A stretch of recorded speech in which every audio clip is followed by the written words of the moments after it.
विद्यार्थी मित्रांनो, आज आपल्याला या S2च्या पिरियडला समग्रलक्षीय आर्थिक विरोधाभासांचा अभ्यास करायचा आहे। तर प्रथम आपण समग्रलक्षीय आर्थिक विरोधाभास म्हणजे काय आणि समग्रलक्षीय आर्थिक विरोधाभास हे किती प्रकारचे आहेत यांचा अभ्यास आपण यामध्ये करणार आहोत।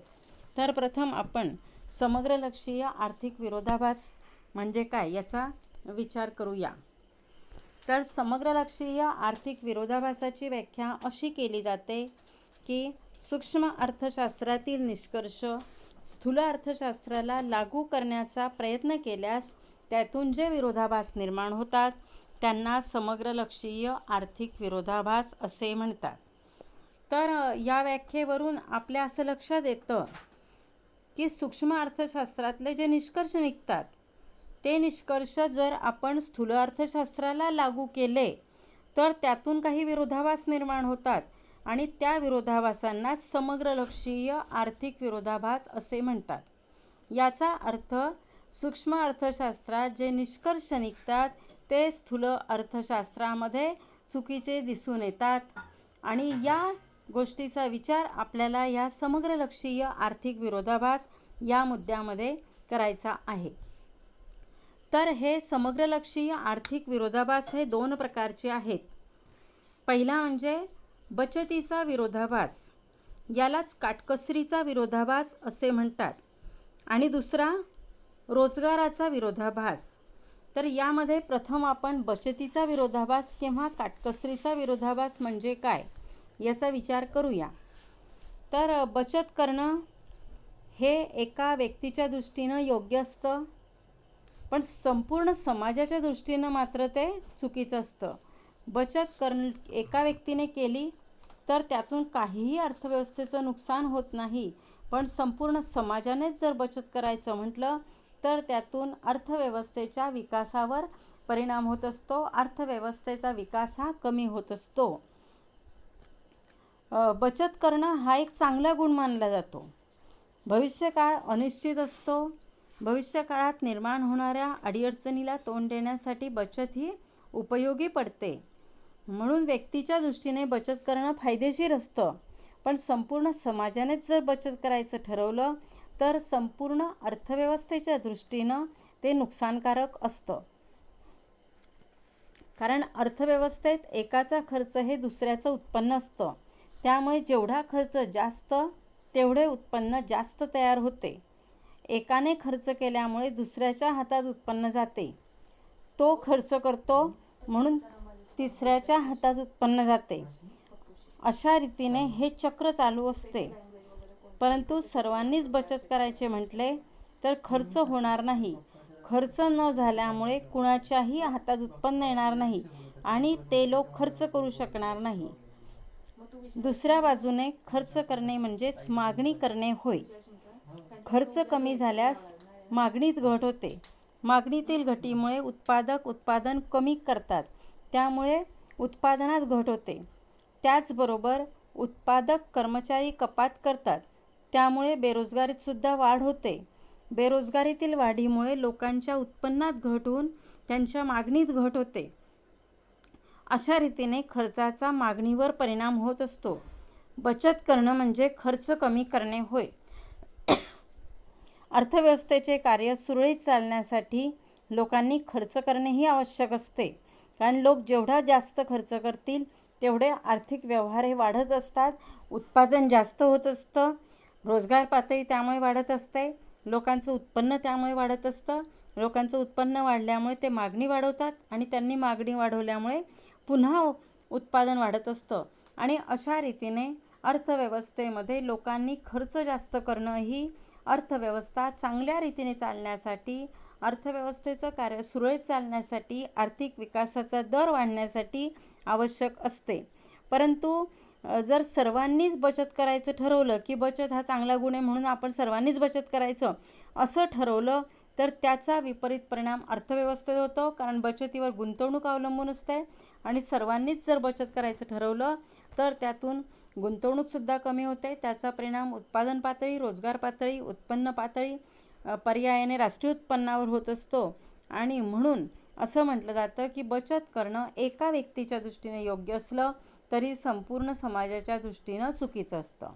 अशा रीतीने सूक्ष्म अर्थशास्त्रामध्ये असं म्हटलं जातं की बचत करणं हा चांगला गुण आहे. पण स्थूल अर्थशास्त्रामध्ये सर्वांनीच बचत करणं यामुळे अर्थव्यवस्थेला नुकसान सहन करावं लागतं, आर्थिक विकासात त्यामुळे घट होते असं आपल्याला दिसून येतं. दुसरा विरोधाभास आहे रोजगाराचा विरोधाभास. तर सनातनपंथीय अर्थतज्ज्ञांनी जे काही सिद्धांत सांगितले आहेत तर ते त्यांचे सर्व सिद्धांत 2 गृहीतांवर अवलंबून आहेत. ती 2 गृहीतं म्हणजे अर्थव्यवस्थेमध्ये पूर्ण रोजगार असतो आणि दुसरं गृहीत म्हणजे अर्थव्यवस्थेमध्ये पूर्ण स्पर्धा असते. तर सनातनपंथीय अर्थतज्ज्ञ असे म्हणतात की अर्थव्यवस्थेत नेहमीच पूर्ण रोजगार असतो. बेरोजगारी निर्माण झाली तरी ती तात्पुरती असते, अल्पकाळासाठी निर्माण झालेली असते आणि काही उपायांनी किंवा काही मार्गांनी ती दूर करता येते. सनातनपंथीयांनी त्यासाठी एक असा मार्ग सांगितला आहे की ज्यामुळे बेरोजगारी दूर होईल. तो मार्ग म्हणजे कर्मचाऱ्यांचे वेतन हे कमी करायचे. तर त्यांच्या मते कर्मचाऱ्यांच्या वेतनात घट केल्यास वस्तूची किंमत कमी होते, कारण वस्तूच्या किमतीत कर्मचाऱ्यांचे वेतन समाविष्ट असते. वस्तूंची किंमत कमी झाल्यामुळे मागणी सिद्धांतानुसार मागणीत वाढ होईल. मागणीतील वाढीमुळे उत्पादक उत्पादन वाढीचे निर्णय घेतील, त्यामुळे बेरोजगार लोकांना काम मिळून अर्थव्यवस्थेतील बेरोजगारी कमी होईल. परंतु सनातनपंथीयांनी हा जो बेरोजगारी दूर करण्याचा मार्ग सांगितला किंवा उपाय सांगितला तो पूर्णपणे चुकीचा आहे. यामुळे उलट बेरोजगारी कमी होण्याऐवजी बेरोजगारीत मोठ्या प्रमाणावर वाढ होईल, कारण वेतन कपातीचे धोरण फक्त एका कारखान्यात लागू केले जाणार नाही, तर देशातील सर्वच कारखान्यात ते लागू केले जाईल.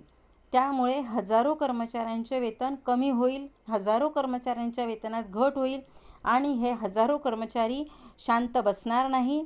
ते वेतनवाढीसाठी काम बंद आंदोलन करतील, संप मोर्चे काढतील आणि त्यामुळे उत्पादनामध्ये खंड निर्माण होईल.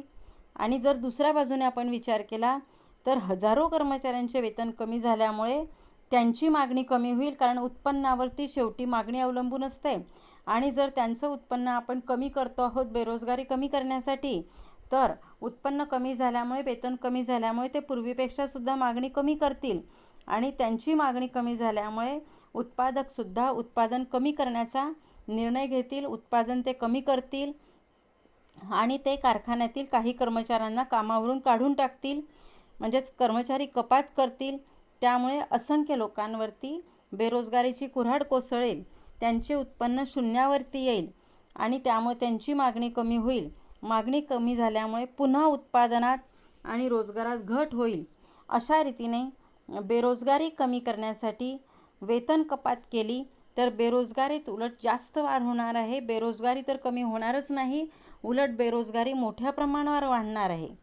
एका कारखान्याच्या बाबतीत हे धोरण जर वापरलं किंवा एका कारखान्याच्या बाबतीत या धोरणाचा अवलंब केला, फक्त एका कारखान्याने असं ठरवलं की कर्मचाऱ्यांचं वेतन कपात करायचे, तर याचा परिणाम मागणीवर फारसा होणार नाही. पण देशातील सर्वच कारखान्यांनी जर हे धोरण राबवलं की कर्मचाऱ्यांचे वेतन कमी करायचे, तर मात्र याचे गंभीर परिणाम अर्थव्यवस्थेला भोगावे लागतील आणि त्यामुळे बेरोजगारीत प्रचंड प्रमाणावर वाढ होईल. अशा रीतीने बेरोजगारी कमी करण्यासाठी कारखान्यातील एका कारखान्याने फक्त वेतन कपातीचं धोरण राबवलं तर त्याचा अर्थव्यवस्थेवर परिणाम होणार नाही. पण अर्थव्यवस्थेतील सर्वच कारखान्यांनी हे धोरण राबवलं तर बेरोजगारी कमी होण्याऐवजी देशातील बेरोजगारी ही प्रचंड प्रमाणावर वाढेल. तर अशा रीतीने सनातनपंथीय अर्थतज्ज्ञांनी जो बेरोजगारी दूर करण्याचा मार्ग सांगितला होता की वेतन कपात करायची, हा पूर्णपणे चुकीचा आहे. उलट त्यामुळे बेरोजगारी मोठ्या प्रमाणावर वाढेल. अशा रीतीने समग्रलक्षीय आर्थिक विरोधाभास हे 2 प्रकारचे आहेत. सूक्ष्म अर्थशास्त्रातील निष्कर्ष समग्रलक्षी अर्थशास्त्रात लागू करण्याचा प्रयत्न केल्यामुळे हे विरोधाभास हे निर्माण झालेले आहेत.